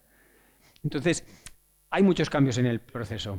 Lo que tenemos ahora sobre la mesa, porque esto tiene una acción política clarísima y social, de cambio, no solamente tecnológico, sino aparte de conciencia social de la población, es decir, de la ciudadanía, como decías antes, y de esos grupos pequeños que hacen de catalizador, es la acción política más concreta de los acuerdos internacionales que hay. Lo que tenemos más avanzado quizás sean los acuerdos de París, ¿no? Y sin embargo, cuando se monitorizan los acuerdos de París, se ve que no se han cumplido, ¿no? ¿Hasta qué punto son vinculantes o realmente esto requiere más acciones? Requiere más acciones. ¿O va a haber más acuerdos en breve, más conferencias como la de Glasgow también, etcétera? Las conferencias del clima como la de Glasgow y los acuerdos de París cumplen una cierta función, pero van muy despacio. Entre otras cosas, sabemos algunos de los mecanismos que hoy he mencionado, esos palos en las ruedas que ponen los grupos de presión. Pensad que en una cumbre del clima, si todos los big polluters, o sea, los grandes contaminantes, las agencias, las compañías petroleras y demás, si fueran un país, sería el país con más representantes en la cumbre del clima. O sea, ¿qué presión estarán ejerciendo en una cumbre del clima todos los big polluters? Eso hay que tenerlo en cuenta y eso explica por qué en esas cumbres del clima se avanza muy poco. Pero bueno, esa es una vía. Pero es que tenemos abierta otra vía, que es una vía de agua, así, que puede hundir todo. Que es, por ejemplo, ¿cuántas personas de aquí han oído hablar del Tratado de la Carta de Energía? ¿Quién ha oído hablar del Tratado de la Carta de Energía? Nadie, ¿no? Pues el Tratado de la Carta de Energía es un tratado equivalente a como, por ejemplo, la política agraria comunitaria, si os sonará más, ¿no? Porque nos vienen fondos, etcétera, tal. Bien, la política agraria comunitaria y el Tratado de la Carta de Energía son dos acuerdos comerciales para garantizar que, teóricamente, se generaron en el ambiente después de la Guerra Mundial para certificar la seguridad alimentaria de los europeos, la política agraria comunitaria, y para certificar o asegurar la provisión de energía con el Tratado de la Carta de Energía. Hasta ahí todo bien. El resultado es que se ha convertido en un negocio dar de comer a la gente, con lo cual la producción agrícola no es para la seguridad alimentaria, porque la seguridad alimentaria de los europeos no está en riesgo, sino lo que puede estar en riesgo son los negocios asociados a cómo alimentamos a los europeos, y en eso es en lo que ha derivado la política agraria comunitaria. Y el Tratado de la Carta de Energía ya está dicho por los científicos, que normalmente no nos pringamos mucho en materia política, pero como llevamos 30 años viendo muy poca acción, ya nos vamos pringando, y el informe del IPCC, que son 1000 y pico páginas en 3 grupos de trabajo, o sea, 3000 o 4000 páginas, ya dice, en el último que se publicó en abril de este año, la tercera parte del 6º informe, en al menos 26 sitios, que el Tratado de la Carta de Energía es un obstáculo insalvable para alcanzar el Acuerdo de París. ¿Qué es el Tratado de la Carta de Energía? Es un blindaje a las empresas productoras de energía para que, en aras de producir la energía, hagan lo que ellas crean que tienen que hacer. ¿Qué ocurre? Que países, incluyendo España, pero sobre todo Bélgica o Holanda, cuando han ido a aplicar reducciones de emisiones, claro, algunas de estas empresas han visto perjudicado su negocio. Han demandado al país por haber firmado el Tratado de la Carta de Energía, y los países tienen que hacer indemnizaciones milmillonarias a esas empresas que han perdido una oportunidad de negocio.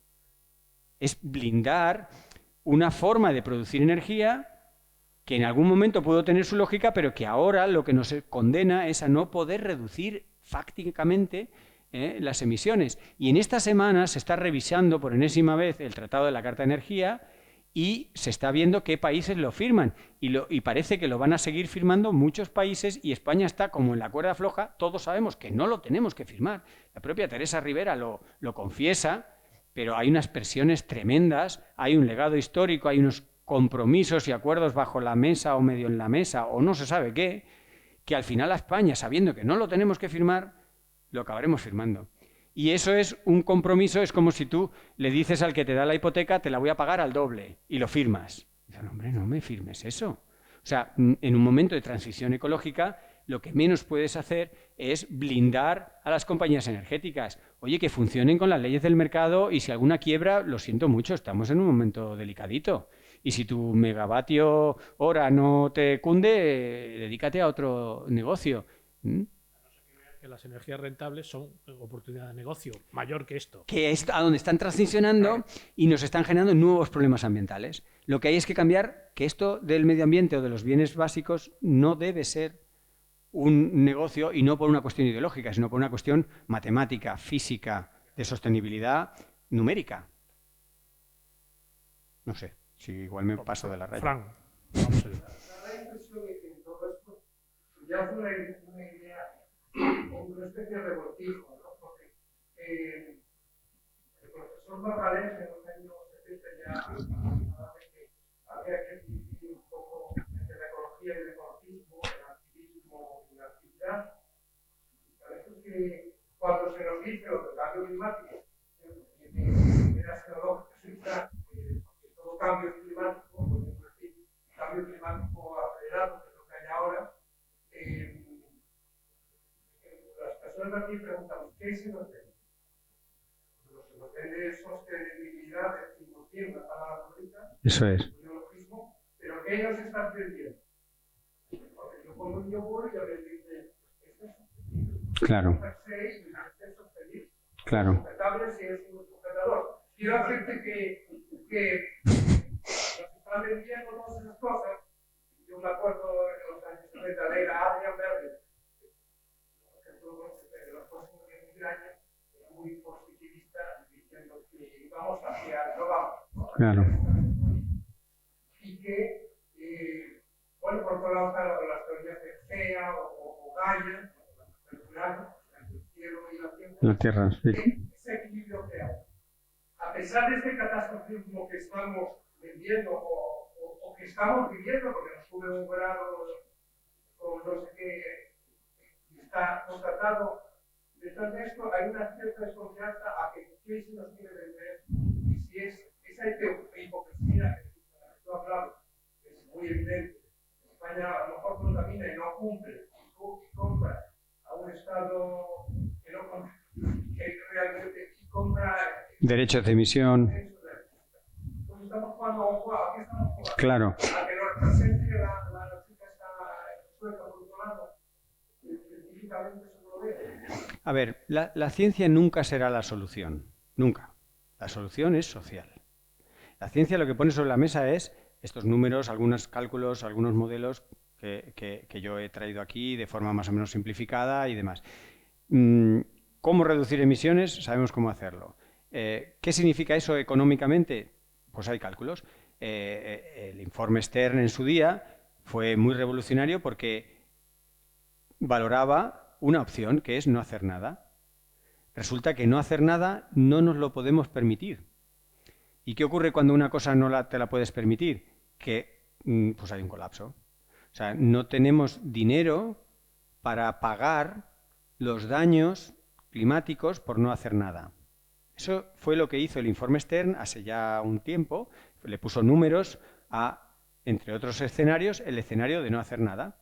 Imaginaros que no hacemos nada. Bueno, pues el clima va a ser así y esto tiene esta repercusión económica que, anda, si no tenemos Producto Interior Bruto para hacerle frente, si es que no vamos a poder. Entonces, ¿qué ocurre? Pues no solo conflictos armados, pues no sé, grandes crisis realmente humanitarias, ¿no? Entonces, Claro, depende a quién escuches, cada uno te venderá una cosa. Yo como científico he ido pasando de... Esto es lo que hay. Yo he medido fotosíntesis y crecimiento en este árbol y me sale que la sequía le afecta en este porcentaje. Yo he medido la fertilidad del suelo y eso era mi ciencia. Y cuando ponía mi ciencia en el contexto de otras ciencias, me daba cuenta de esta emergencia, esta urgencia, esta velocidad de cambios y me empezaba a preocupar. Y llegó un momento que no me podía ir tranquilo a casa diciendo, esto hay que podérselo explicar más a la gente, ¿no? Pero manteniendo un cierto tono científico. Pero es verdad que mi tono científico y el tono de algunos ambientalistas no se distingue ya mucho. ¿Por qué? Porque los ambientalistas beben de la ciencia. Se pueden equivocar, lo pueden exagerar, pueden decir una cosa bien y dos regular, pero beben de la ciencia. Lo que pasa es que ellos lo llevan a un paso más de activismo y de movimiento social, de empujar. Yo hasta ahora he sido más prudente en el sentido de pues, cosas como la de hoy, hablando se entiende la gente, yo voy contando estas cosas, vamos negociando, en una zona mucho más confortable y más próxima a lo que es el mundo académico, universitario o no universitario, donde las cosas se hablan, se explican, se dialogan, y el resultado es que después de 30 años las emisiones de gases de efecto invernadero no solo no se reducen, es que siguen creciendo.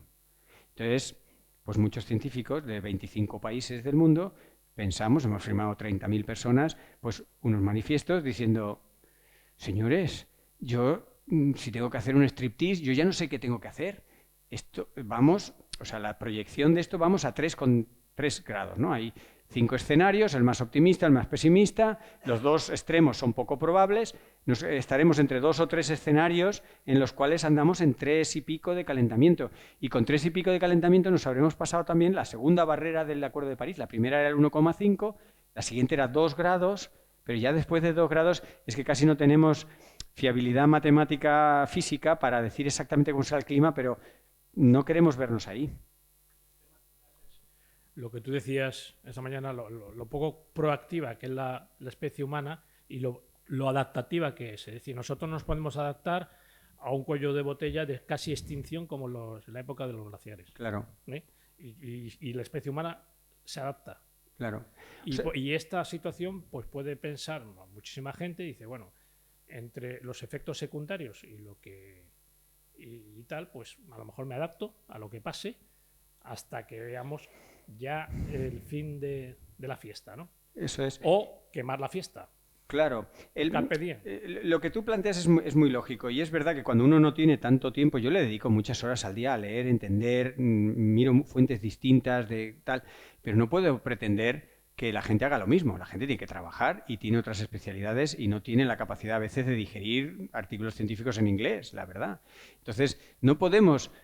por eso es la idea de la democracia representativa es que unos te representen, que se supone que sabrán lo que toca hacer. Yo les veo cómo se defienden y digo, pues delego en que me gusta. Esa es la idea, pero no está funcionando bien. Hay una crisis en las instituciones democráticas porque no terminan de hacer frente a las necesidades públicas. Y hay todos unos ejercicios que muestran que las leyes del mercado tampoco van a ser nunca eficaces para cuestiones como la sanidad o el medio ambiente, porque las cosas no valen lo que cuestan, porque la demanda no se corresponde con la oferta y porque eso nunca va a regular ni el medio ambiente ni la sanidad. Entonces, con esos grandes fallos en el sistema en el que estamos inventando cosas. Las asambleas ciudadanas son una forma de participación directa de la ciudadanía, con un impacto pequeño, pero es un ejercicio en el que la gente se reúne en una asamblea, vota, opina, propone y directamente le dice a sus señorías, oiga, nos parece más prioritario esto, esto y esto, que ustedes están muy entretenidos, que dijeron que iban a cambiar la ley electoral. Pues mira,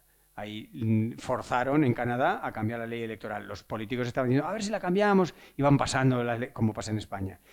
Hay ensayos de ejercicios de democracia directa, ¿no? Con iniciativas legislativas populares, con asambleas, por supuesto los referéndums. No estoy diciendo que sean la panacea, simplemente son ensayos para intentar compensar funcionamientos imperfectos del sistema en el que estamos. Y la emergencia ambiental lo que hace es meternos más presión para cambiar, para hacer cosas diferentes, para esta esclavitud de los cortoplazos que nos hemos autoimpuesto con el sistema, para que la podamos sortear y que entremos en otra dinámica. Pero es muy difícil y cada uno de nosotros tiene que ser un poco proactivo en proponer. sistemas familiares, por ejemplo, puede hacer la agitación de la propaganda, por un lado, y luego se puede crear una auténtica velocidad. Estos temas, dogmas, Claro. que salen de ahí. Bueno, eso también pasa con la ciencia incluso, o sea que hay que tener cuidado con todo y Sí, hay que sí, ser riguroso. es un riesgo inevitable. Sí, sí, totalmente. Pero pongas a un dogma que a lo mejor no es científico, pero está establecido socialmente, y dices, hay un cuento, pero bueno, Yo creo que a lo mejor gente que piense de forma muy diferente está de acuerdo que hay una enfermedad que hemos generado que es el planeta, ¿no? Que nos está afectando, ¿no? Es así.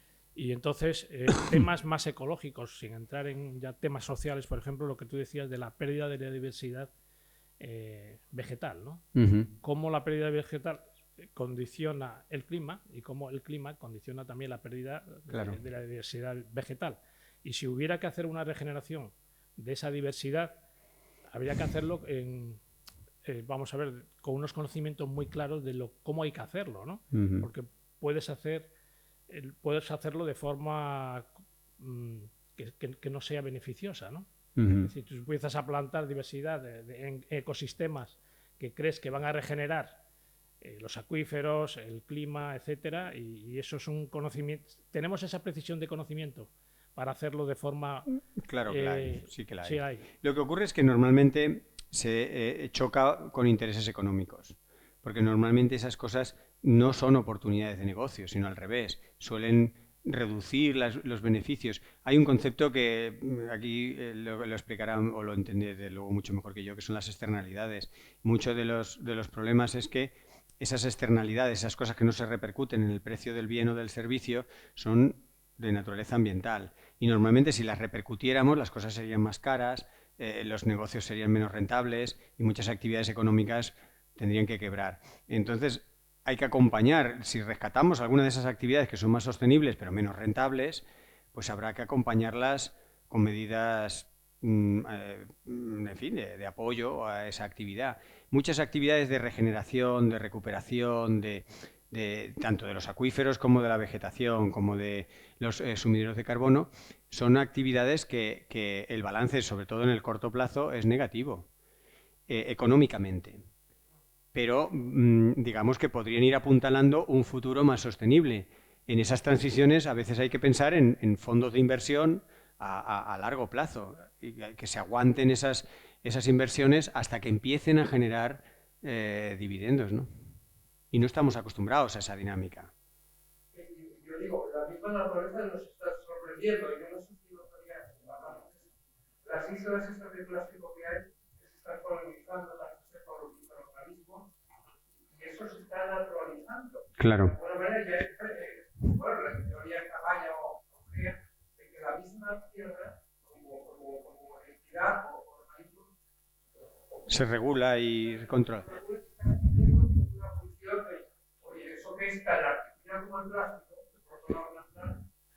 Claro, sí, porque viene al final de un hidrocarburo natural. Probablemente a la Tierra le dé exactamente igual lo que pase.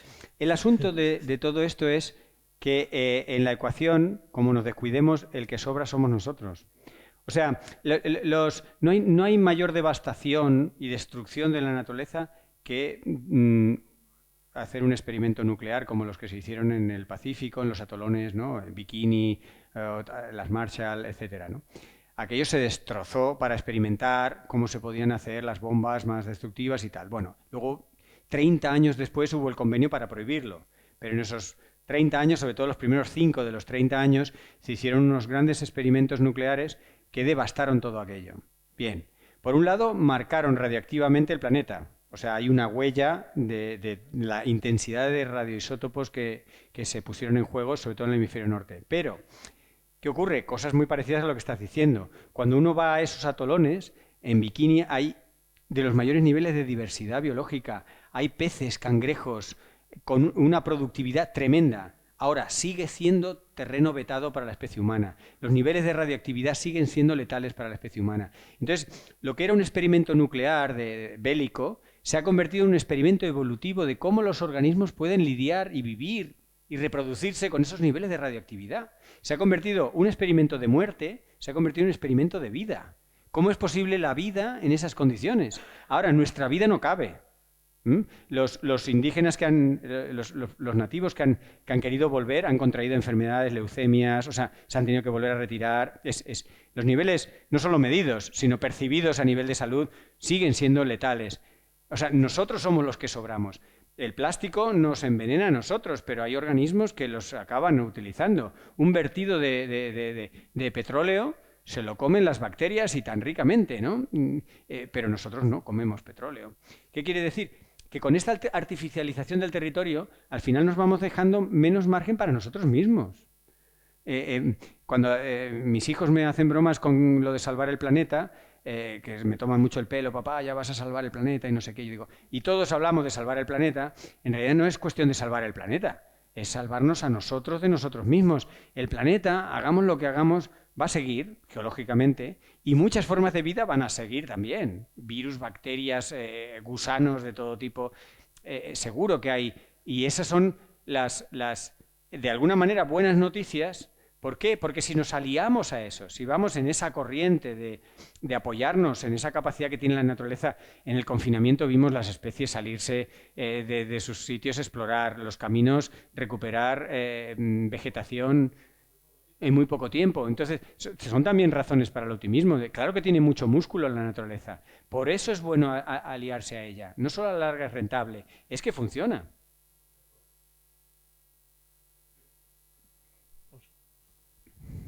Bueno, pues si eso lo dejamos aquí, ¿os parece? Vamos a ir a tomar algo ahora a la bellota y ya sabéis que escotamos en función de que entremos o de que salgamos.